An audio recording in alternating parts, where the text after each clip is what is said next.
Hello， 各位好，我是 Revision Lab 修整所的阿修，歡迎來到我的頻道。如果你是第一次看我們影片，記得先點擊下方訂閱按鈕，再打開旁邊小鈴鐺，這樣每次有新影片，你都會第一時間收到通知。也幫我按個讚，讓 YouTube 知道你喜歡這種類型的內容。謝謝大家。我們現在正式開始。今天我們要來聊一個，可以說是一套非常厲害的思考工具，怎麼用數據像普林斯頓大學的頂尖學者一樣，去揭開一些關於戰爭與和平，甚至是商業競爭背後那些讓人意想不到的真相。這套方法不只能用來分析國際大事，你甚至可以把它用在工作，甚至是個人決策上。好，這就是我們今天的路線圖。我們會從一個聽起來很違反直覺的難題開始，接着我會拆解3個核心原則，分別是重新利用數據、數據結合田野調查，還有一個很關鍵的就是怎麼區分戰術跟戰略。最後，我會把這些全部打包，變成一套你可以直接帶走的分析師工具包。OK， 我們直接切入一個聽起來完全顛覆你我想象的問題。想象一下，你花了5億美金，是美金哦，去一個地方想買和平，結果呢，你買到了卻是更多的暴力衝突。這件事真實發生在阿富汗。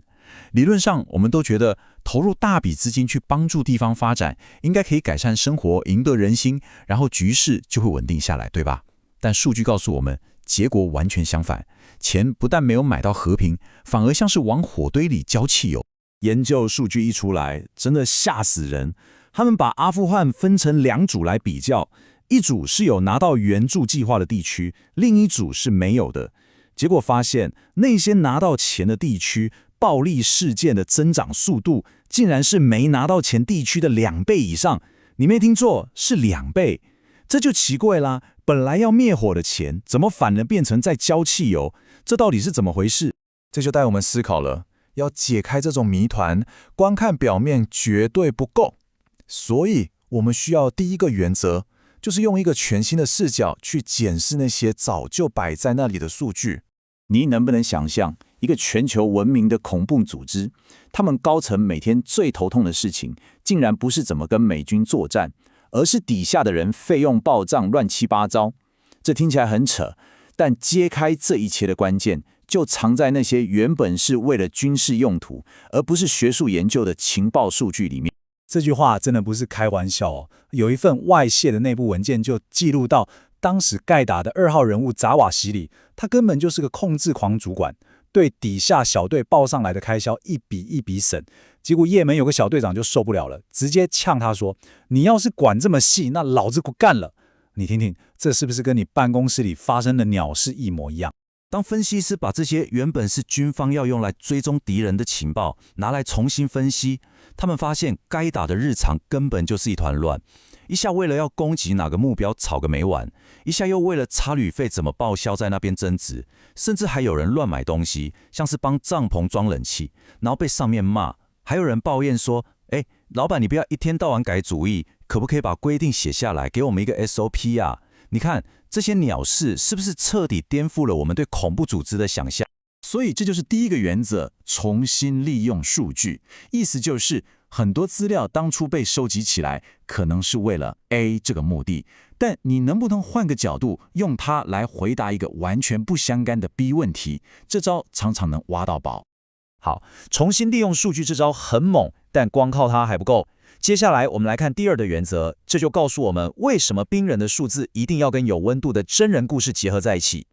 我們把場景轉到菲律賓，想象一下深夜裡一位爸爸在家裡突然聽到後院傳來奇怪的聲音，他心裡一沉，知道這8成是叛亂分子在埋炸彈，準備要攻擊隔天早上的政府巡邏隊。這時候他腦中天人交戰，他可以選擇通報政府，但要是被發現，全家可能都會被報復。他也可以選擇裝作沒聽到，保持沉默。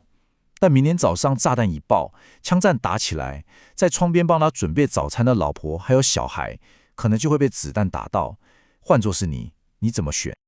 就在他快要崩潰的時候，他突然想到了一件事。幾個禮拜前，政府軍護送了一批物資到村子裡。他女兒的學校因為這樣拿到了一批全新的課桌椅。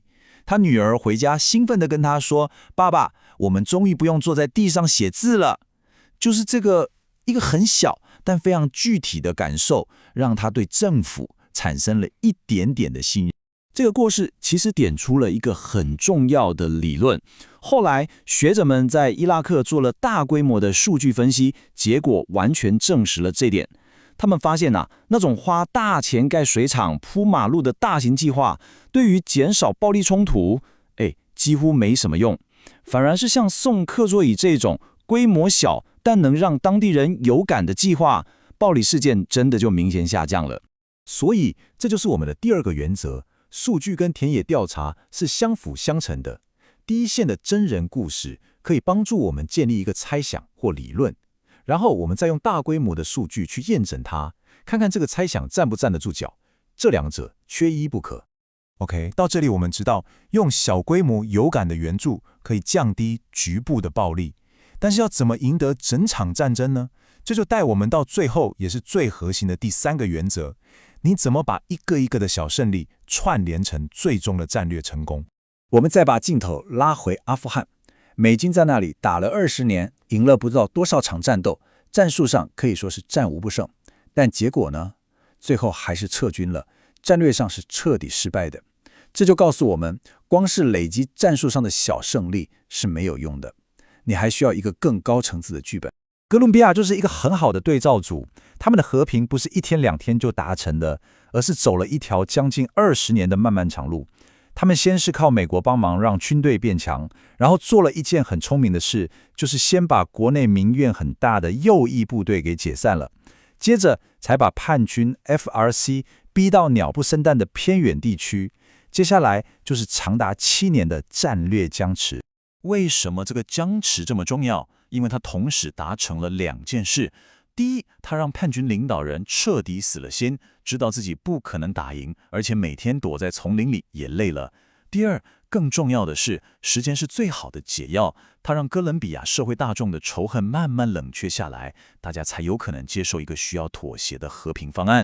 好，這就是第3個原則，連接戰術與戰略。數據可以告訴你，你的戰術有沒有效，比如暴力事件有沒有下降。但你必須要有一個更高層次的、無法被數據直接驗證的政治理論，來指導你怎麼把這些戰術上的成功轉化成最終的戰略目標。我打個比方，數據就像是車子的油門，但你的戰略理論才是方向盤。我們把剛剛講的這3個原則快速整理一下，你可以把它們當成一套隨時可以拿來用的分析師工具包。以後不管你遇到什麼複雜的問題，都可以問自己這3個問題：第一，我手上有沒有什麼現成的資料，可以讓我換個角度來解讀這個問題？第二，這問題背後有沒有什麼動人的故事，我可以用什麼數據來驗證我從故事裡得到的靈感？第三，也是最重要的，我對於如何一步一步達成最終目標，我腦中的劇本是什麼？我的戰略是什麼？總結一下今天的重點：第一，跳出框架，重新利用你手上的數據；第二，讓故事跟數據聯手，你的分析才會有深度；第三，永遠要有一個清晰的戰略來引導你所有的行動。問你一個問題：在你的工作或生活中，有沒有哪些被你忽略的數據，其實正等着你用一個全新的視角去看待它？今天的內容就到這邊。如果你覺得這集有幫助，記得馬上點讚加訂閱加開啟小鈴鐺。我們正在衝訂閱，需要你的支持。我是阿修，我們下次見，拜拜。